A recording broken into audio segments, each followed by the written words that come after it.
ज्योति बाबा जी, जब complete lockdown है तब शराब के ठेके क्यों खोले गए हैं? मित्रों नमस्कार, मैं अंतर्राष्ट्रीय नशा मुक्त अभियान का प्रमुख योग गुरु ज्योति बाबा आपके चैनल के माध्यम से देखने वाले सभी भैया बहनों को नमन करता हूं। बड़े दुख की बात है कि पिछली बार जब कोरोना की लहर आई थी उस समय भी सबसे पहले यदि कोई खोले गए थे मंदिर, मस्जिद, गिरजाघर और जितने भी उपासना गृह थे वो सब बंद थे, लेकिन शराब के ठेके खोले गए थे। इस बार भी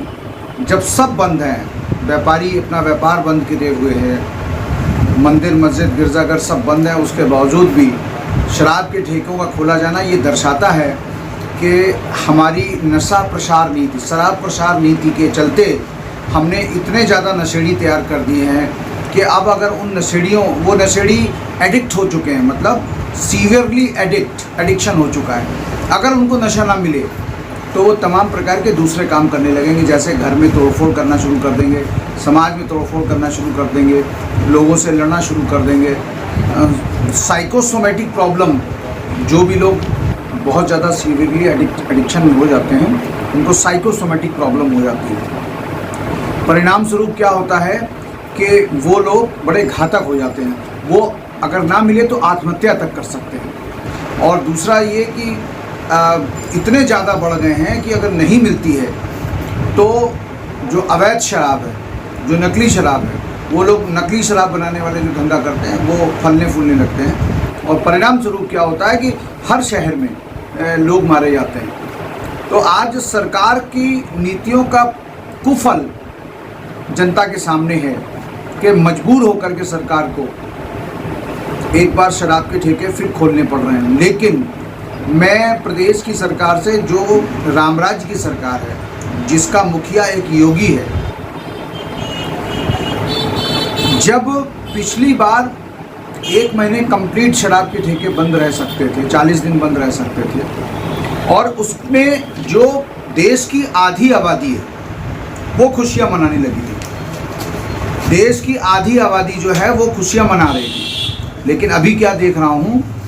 कि महिला सशक्तिकरण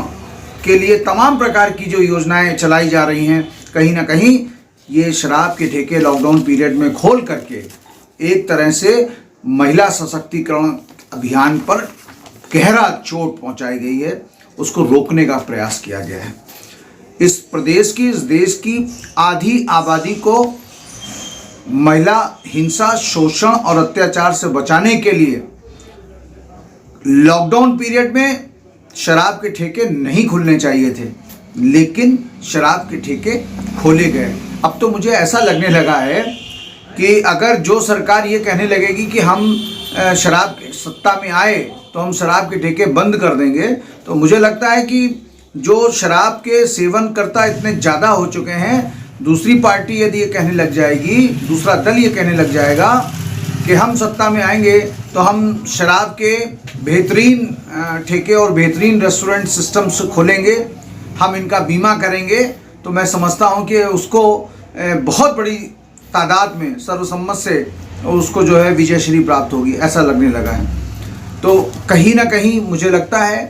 कि सरकार की नीतियों के कारण आज हम इस चौराहे पर, इस दोराहे पर आकर के खड़े हो गए हैं कि हम, जो नौजवान पीढ़ी है जो अभी शुरू कर रही है, वो पूछती है अपने बड़े बुजुर्गों से कि जब मंदिर, मस्जिद, गिरजाघर बंद हैं, जब जितने भी आराधना के,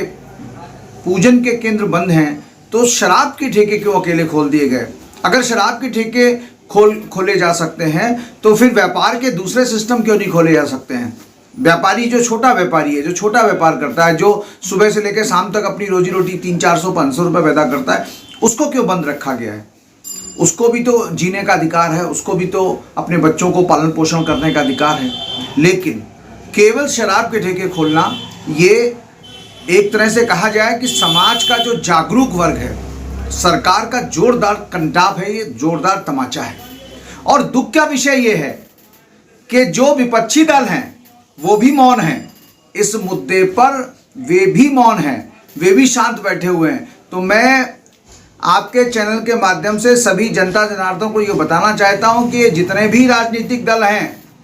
ये सब चोर चोर मौसेरे भाई हैं और एक दूसरे के में जहाँ पर इनकी एकता है वहाँ पर ये मौन हो जाते हैं, और जहाँ पर इनको राजनीति करनी है जिस मुद्दे पर, इस पर ये अपना विरोध दर्शाना शुरू कर देते हैं। जब इनके नेताओं के ऊपर कोई विपक्षी दल कटाक्ष करता है, व्यंग करता है, तो ये जेल भरो आंदोलन तक करने के लिए तैयार हो जाते हैं। लेकिन दुख का विषय ये है कि जहाँ पर प्रदेश की और देश की आधी आबादी जो शराब के ठेकों के चलते अपने परिवार का भरण पोषण करने के लिए अब सक्षम नहीं हो पाएगी, क्योंकि लॉकडाउन पीरियड में उनके पास रोजी रोटी और व्यवसाय सब गायब हो चुका है, तो प्रश्न ये खड़ा हो रहा है, हमने क्या उनको मरने के लिए छोड़ दिया है? तो ये महिला सशक्तिकरण और ये मिशन शक्ति कैसे सफल हो पाएंगे? मैं आपके चैनल के माध्यम से आप सबसे ये प्रश्न रखना चाहता हूँ, पूछना चाहता हूँ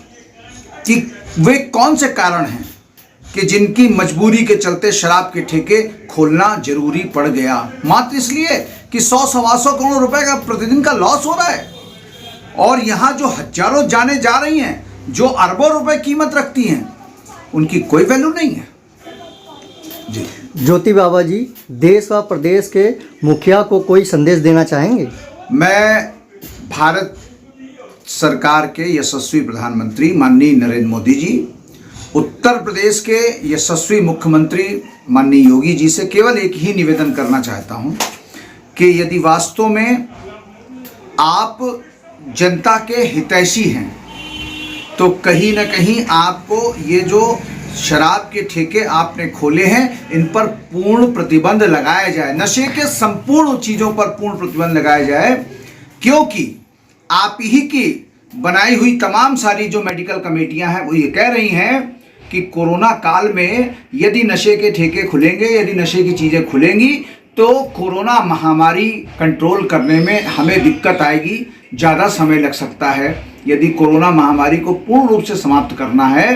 तो हमें नशे के ठेकों पर पूर्ण प्रतिबंध या नशे की संपूर्ण चीज़ों पर, नशे की जितनी भी सामग्रियां हैं उन पर पूर्ण लॉकिंग करने पर ही हम कोरोना जैसी महामारी से निपट सकते हैं, ये मेडिकल रिपोर्ट कह रही है। इसलिए मैं आपसे हाथ जोड़कर, मैं अंतर्राष्ट्रीय नशा मुक्त अभियान का प्रमुख योग गुरु ज्योति बाबा आपसे हाथ जोड़ करके निवेदन करता हूं कि इस देश की आधी आबादी महिला शक्ति को बचाने के लिए शराब के ठेकों पर पूर्ण प्रतिबंध लगाएं। जय हिंद, जय भारत।